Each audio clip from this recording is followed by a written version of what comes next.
বিষ্ণু বলেছেন আল হারিক ওয়াল গারিক। গারিক মানে যে পানিতে ডুবে মারা যায়, সে শাহিদ ফি সাবিলিল্লাহ।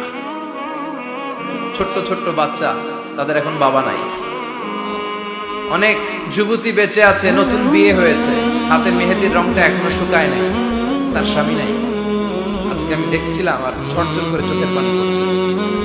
এই ঘটনাটা আমার জীবনেও ঘটতে পারত, আপনার জীবনেও ঘটতে পারত।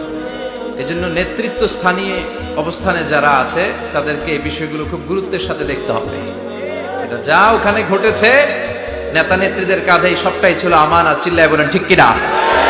আপনার নির্বাচনী এলাকায় যদি চাঁদাবাজি চলে, টেন্ডারবাজি চলে, নারীরা টিজিং এর শিকার হয়, ইফটিজিং হয়, এই দায়ভার আপনি এড়াতে পারেন না। একটার পর একটা এরকম দুর্ঘটনা ঘটতেই থাকে আমাদের দেশে, আমাদের টনক নড়ে না। এজন্য আমরা যেন সচেতন হই। আর যে ভাইরা বোনরা হয়ে মারা গিয়েছে, বিষ্ণু বলেছেন আল হারিক ওয়াল গারিক। গারিক মানে যে পানিতে ডুবে মারা যায়, সে শাহিদ ফি সাবিলিল্লাহ। যে আগুনে পুড়ে মারা যায়, সে শাহিদ ফি সাবিলিল্লাহ।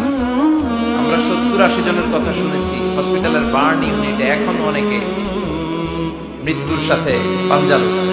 কি কঠিন অবস্থা, কি ভয়ঙ্কর অবস্থা। শুনবেন যে এদের মধ্যে থেকেও 10-20 জন নাই, যারাই এই দুর্ঘটনায় ইন্তেকাল করলো, আল্লাহ তুমি তাদেরকে মাফ করে দাও।